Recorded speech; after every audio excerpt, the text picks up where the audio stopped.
अक्षय खन्नानं 2 दिवसापूर्वी एक Instagram story ठेवलेली, जी व्हायरल झालेली. ज्याच्यामध्ये असं लिहिलेलं होतं, की "जब हीरो का काम कर रहा था, तो कोई देखने नहीं आया. लेकिन अब सब लोग लेजेंड लेजेंड चिल्ला रहे हैं." खरं तर अक्षय खन्नाच्या आयुष्याची ही स्टोरी आहे. अक्षय खन्नाला इतक्या आयुष्यात उशिरा यश मिळालं आणि तेही इतकं मिळालं, आता इतकं त्याला नावाजलं जातं, इतकी त्याची चर्चा होते, की अर्थातच त्याला हे वाटेलच. कारण तो मुळातच एक फिलॉसॉफर टाइप पर्सनॅलिटी आहे. त्याचे जे काही इंटरव्ह्यू आपण मागच्या काही दिवसात आता सोशल मीडियावर बघतोय, त्यातून एक लक्षात येतंय, की त्याला कुठलाही इगो नाही आणि हे इगो नसण्याचं कारणच मुळात आहे स्लो सक्सेस. त्याला यश इतकं हळू आणि इतकं आरामात मिळालंय, की त्याच्यात कुठलाही इगो आलाच नाही की काय असं वाटायला लागतं. त्याच्या ह्या स्टोरीमधून देखील हेच दिसतं. त्यामुळे आजच्या या व्हिडिओमध्ये आपण बघूया अक्षय खन्नाची स्टोरी काय आहे? अक्षय खन्ना कसा आहे आणि तो इथपर्यंत कसा पोहोचला?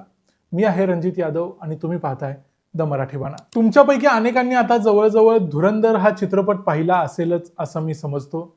धुरंधर चित्रपटामध्ये रेहमान डकेत किंवा रेहमान बलोच ही जी भूमिका अक्षय खन्नाने केली आहे, त्या भूमिकेचं प्रचंड कौतुक होत आहे. या भूमिकेमध्ये असताना त्यानं जो डान्स केलाय, तो डान्स त्यानं स्वतः कोरिओग्राफ केलाय. म्हणजे स्वतः ठरवलंय की आपण काय केलं पाहिजे. इतका तो त्या कॅरेक्टरमध्ये भिनला होता.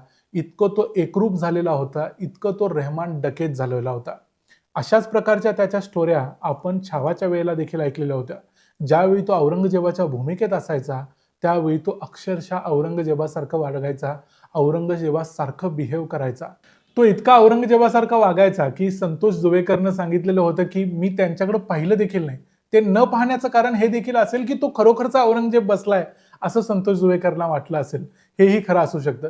पण थोडक्यात काय, मागच्या काही वर्षांमध्ये ज्या पद्धतीनं अक्षय खन्ना पुढे आलाय आणि त्यानं स्वतःला सिद्ध करून दाखवलंय, मग ते दृश्यममध्ये असेल, छावामध्ये असेल किंवा धुरंधरमध्ये असेल, यावरून एक लक्षात येते, की हळू का होईना अक्षय खन्नाने हे सिद्ध केलंय, की तो बॉलिवूडमधला लंबी रेस का घोडा आहे. अक्षय खन्ना म्हणजे बॉलिवूड अभिनेता विनोद खन्ना यांचा पुत्र. विनोद खन्ना हे नावाजलेले नट होते. विनोद खन्नांनी अक्षरशः त्यांचा काळ गाजवलेला होता. एकेकाळी त्यांची तुलना अमिताभ बच्चन बरोबर केली जायची. इतके ते नावाजलेले होते. पण विनोद खन्नांनी ज्या पद्धतीनं बॉलिवूडमध्ये चांगलं काम केलं किंवा जो दरारा किंवा रुतबा मिळवला, तो रुतबा त्यांच्या मुलाला मिळवता आला नाही. अक्षय खन्नाला अर्थात नेपो किड म्हणून अर्ली एंट्री मिळाली. अगदी सुरुवातीला हिमालय पुत्र हा वडिलांनीच काढलेल्या चित्रपटामध्ये त्यांना संधी दिली गेली. त्यानंतर देखील काही चित्रपट आले, जसं की बॉर्डर आला, मोहब्बत, डोली सजा के रखना या चित्रपटांमध्ये त्यानं काम केलं. बॉर्डर यशस्वी झाला, पण बॉर्डर यशस्वी झाला तो इतर लोकांच्यामुळे, ज्यामध्ये सुनील शेट्टीचं नाव सांगता येईल, सनी देओलचं सांगता येईल. त्यामध्ये अक्षय खन्नानं चांगलं काम केलं, पण अक्षय खन्नामुळे तो हिट झाला असं म्हणता येणार नाही. त्यामुळे त्यानं जे कुठले चित्रपट केले त्यामध्ये त्याला साईडलाईन केलं गेलं किंवा त्याचं काम कुणाच्या लक्षात आलं नाही. इतकं कमजोर किंवा इतकं साधं ते काम होतं, हे देखील मान्य करायला हवं. त्यामुळे मुळात नेपो किड आणि त्यात नेपो किडमध्ये देखील तो सेकंडरी लाईनमध्ये होता. कारण पहिले नेपो किड असतात ते बॉलिवूडमध्ये खान असतात किंवा कपूर असतात. या लोकांच्या नंतर पुढे येतात ते मग खन्ना किंवा इतर नेपो किड, जसं ऋतिक रोशन सुद्धा एक नेपो किड होता. पण ऋतिक रोशननं स्वतःला सिद्ध केलं, पण अक्षय खन्ना स्वतःला त्या काळात सिद्ध करू शकला नाही. त्याच्याकडे बरेच चित्रपट होते, ते वेगवेगळ्या मार्गाने त्याच्याकडे येत गेले. पण दिल चाहता येईपर्यंत त्यानं विशेष असा आपला प्रभाव कुठल्याही चित्रपटात दाखवलेला नव्हता. हे त्याच्यासाठी या चित्रपट इंडस्ट्रीमधून जवळ बाहेर पडण्यासारखंच होतं. त्याच्यानंतर त्यानं हलचल, रेस किंवा हंगामासारखे चित्रपट केले. पण हंगामामध्ये त्यानं स्वतःला एक कॉमेडी ॲक्टर म्हणून सिद्ध केलं. पण तरी देखील एक पूर्णपणे असा एक जबरदस्त ॲक्टर म्हणून जे त्यानं सिद्ध करावं लागतं, कधीतरी कुठल्यातरी एका चित्रपटातनं करावं लागतं.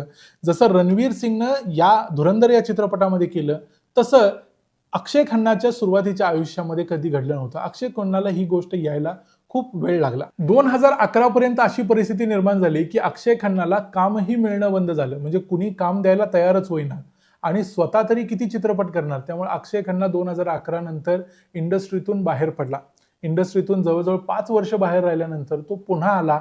पुन्हा छोट्या-मोठ्या भूमिका करायला चालू केल्या. मग पूर्वी जसा तो हिरोच्या भूमिकेसाठी अडून बसायचा, तसं आता त्याला करताच येत नव्हतं. वय देखील झालेलं होतं, टक्कल पडलेलं होतं. या सगळ्या प्रॅक्टिकल गोष्टी अक्षय खन्नानं मान्य केल्या. त्यानं लग्न देखील केलं नाही. लग्न न करण्याची त्याची कारणं वेगळी आहेत अर्थात, पण तरी देखील त्यानं लग्न आजपर्यंत देखील केलं नाही. आज त्याचं वय जवळ 50 आहे. पण अक्षय खन्ना परत आल्यानंतर मात्र त्यानं चांगल्या भूमिका केल्या. सेक्शन 375 मध्ये किंवा दृश्यम 2 मध्ये त्यानं जबरदस्त अभिनय केला. या गोष्टींच्या जीवावर त्याला चांगले प्रोजेक्ट्स मिळायला लागले आणि त्याच्या आयुष्यातला तो वाव मोमेंट आला छावामध्ये. छावा चित्रपटात औरंगजेबासारख्या बेरकी आणि खुनशी माणसाची भूमिका करायची संधी ही अक्षय खन्नाला मिळाली. खरं तर सुरुवातीला असं वाटलं होतं की कदाचित एक सेकंडरी ऍक्टर म्हणून किंवा कमी दर्जाचा ऍक्टर म्हणून छावामध्ये औरंगजेबाची भूमिका अक्षय खन्नाला दिली गेली असावी. पण जेव्हा आपण सर्वांनी तो चित्रपट बघितला तेव्हा आपल्याला सुद्धा असं वाटलं की अरे बापरे, आपण जणू काय समोर औरंगजेबालाच बघतोय की काय.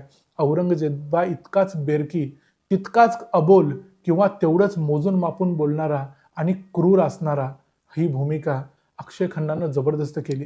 त्यानंतर तुम्ही स्वतःचे आमच्या चॅनलचे थंबनेल जरी बघितले तरी प्रत्येक औरंगजेबाचा विषय असेल किंवा हिस्टॉरिकल विषय असेल तर आम्ही देखील औरंगजेब म्हणून अक्षय खन्नाचाच फोटो वापरायला लागलो. कारण त्या फोटोमध्ये जे अपील होतं, त्याचे डोळे जे सांगत होते, हे डोळे आजपर्यंत औरंगजेब म्हणून काम केलेल्या कोणाचेही इतकं बोलत नव्हते. त्यामुळे औरंगजेब या भूमिकेत तो इतका जबरदस्त होता की त्याच्यासाठी दुसरा पुराव्याची गरज नाही. त्यानंतर आता रिसेंटली आलेला जो धुरंधर चित्रपट आहे, या चित्रपटात देखील जर तुम्ही बघितलं तर मोठी मोठी स्टार कास्ट आहे. याच्यामध्ये संजय दत्त आहे, आर माधवन आहे, रणवीर सिंग आहे, हे सगळे मोठे स्टार आहेत.